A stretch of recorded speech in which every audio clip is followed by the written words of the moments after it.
নমস্কার। বেঙ্গল ইন্ডিয়া নিউজের প্রতিবেদন। ভারতে কিছু হঠাৎ দেশপ্রেমিকের জন্ম হয়েছে, তাদের আজকেই যুদ্ধ চাই। আবেগ থাকা ভালো, কিন্তু শুধু আবেগ দিয়ে যুদ্ধ হয় না। যে কোনো যুদ্ধে শক্তি, রণকৌশল, সুনির্দিষ্ট সময়ের জন্য অপেক্ষা করতে হয়। আর আজকের দিনের যুদ্ধ সে তো রিমোট কন্ট্রোলে চলে। শত্রুর প্রতি রাগ থাকলেই অন্ধকারে যুদ্ধ করা যায় না। যে কোনো রণকৌশলে ধৈর্য একটি গুরুত্বপূর্ণ বিষয়। সামগ্রিক একটি সুস্থ আয়োজনে যুদ্ধে যেতে হয়।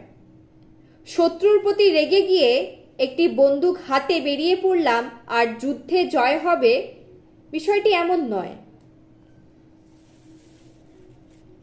ভারতে কিছু হঠাৎ দেশপ্রেমিকের জন্ম হয়েছে, তাদের আজকেই যুদ্ধ চাই, আজকেই সাফল্য চাই, আজকেই শত্রু দমন করা চাই।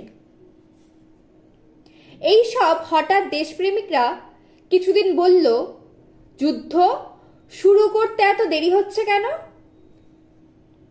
তারপর বলল, শত্রু দেশকে আজকেই মানচিত্র থেকে মুছে দেওয়া হোক। সবই যেন মামাবাড়ির মোয়া। যুদ্ধক্ষেত্রের বাইরে বসে অনেক ডায়লগ দেয়া যায়। তাদের জিজ্ঞেস করুন, আপনার বাড়ির সন্তানটিকে সৈনিকে ভর্তি করুন, এক কথায় উত্তর আসবে না।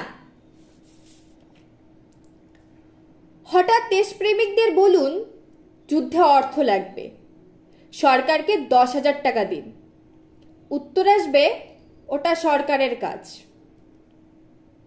হঠাৎ দেশপ্রেমিকদের বলুন, আপনার ঘরটি সৈনিকদের থাকার জন্য অস্থায়ী ক্যাম্প হবে, দিন, উত্তর আসবে, ওটা সরকারের কাজ, আমি নিজের ঘর সরকারকে দিতে পারবো না।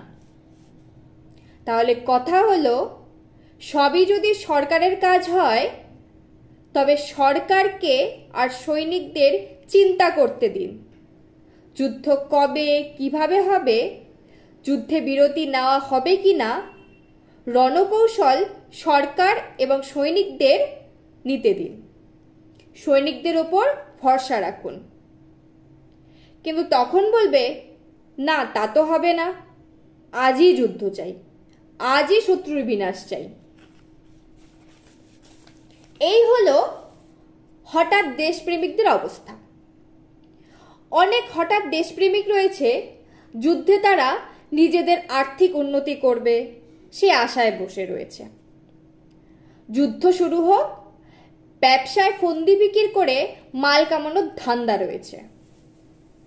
তাই হঠাৎ দেশপ্রেমিকদের কোনো গুরুত্ব দেওয়ার প্রয়োজন নেই।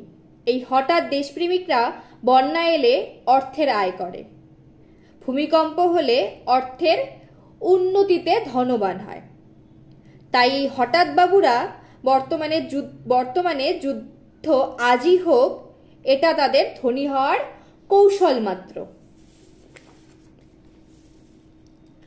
হঠাৎ দেশপ্রেমিকদের মধ্যে কিছু রাজনৈতিক দলও রয়েছে।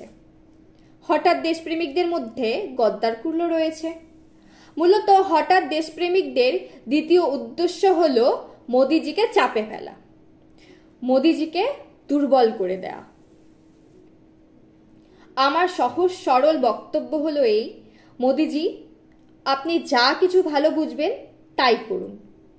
আপনি কিভাবে কবে যুদ্ধ করবেন কিংবা কূটনৈতিক যুদ্ধ করবেন, রণকৌশল আপনার কাছে।